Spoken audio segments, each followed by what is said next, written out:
building the garden bed on a hill, maybe not the smartest idea, but this is where I had the space. And you really can't tell by the video how slanty this, I mean, it's like a 30-degree incline coming in this direction. Right as on the wall, it's just dad doing dad stuff. Garden 2022 zone 6B. This bed is, this whole side of the bed was rotten. We had some, just dry rot, and this bed actually had termites in it. The termites have been taken care of many years ago at this point, but the damage was done. And this is the wood over here. It's pretty much dirt and sponge right now. This is the new wood I'm going to put up. Unfortunately, the bed is spread apart a little bit, so I'm going to have to figure out how to dig some of this out and push it back together. And that's where I'm at right now. Okay, so I'm trying to fix this garden bed and add a little box on the end of it, because I figure why not. And I am trying to reinforce all the rotten pieces with pressure treated. And if you could just take a look at this. This is the gap. So this piece of wood is the same length as the opposite side over there. And the dirt has pushed the pieces of wood that far. It's actually probably about 3 inches farther, but I've already pushed it back. I started digging out the sides a little bit so I could push it back. But it's going to be a fight the whole way. Alright, still wrestling with these gaps. I have to dig back a little farther, and I did manage to really make up the gap here, but you look at all, this is not pretty. This is not pretty. I don't like that at all. That just is more spots for weakness, so I'm gonna have to get some hand clamps out and really clamp these down. At least they're close enough now that I can do that. Okay, so I did end up cutting this at an angle because this whole thing is slanty. Originally, this would have been level above this, a whole 6 inches higher.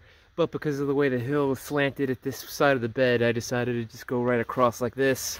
And then this side, I'm just going to make square. I originally wanted it to make it at an angle. So it kind of led you into this path over here, but I think it's just easier to make it square at this point. Alright, so I managed to wrestle this a little bit better. I still don't like that gap, but this is slanted anyway. So unless I pull this whole thing off and cut it so it'll, I might do that actually. I might cut that so it's butt up against there nice. But I did manage to wrestle those pieces together without the gaps.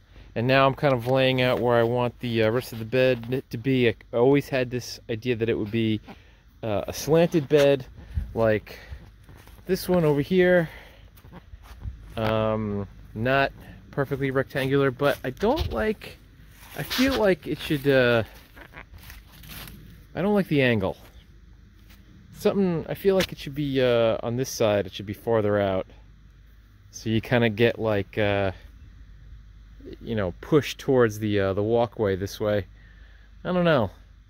I mean, this would be the most efficient use of the lumber that I have, so maybe I will stick with this, but I don't know yet. Alright, and here it is, all done. I'm happy with it. It's building the garden bed on a hill, maybe not the smartest idea, but this is where I had the space. And you really can't tell by the video how slanty this, I mean, it's like a 30-degree incline coming in this direction towards this corner. So building off of the existing bed that was rotten on the end, I didn't actually know how bad it was. See, this is pretty bad over here. It gets better over there. The other side is pretty okay. But yeah, all finished. I would have preferred not to have some of these gaps, you know, but considering it's such a steep incline and I'm building off of something that's already there and all falling apart, I think that's good, and this will last me a few years. Hopefully it'll last me longer than the rest of this bed.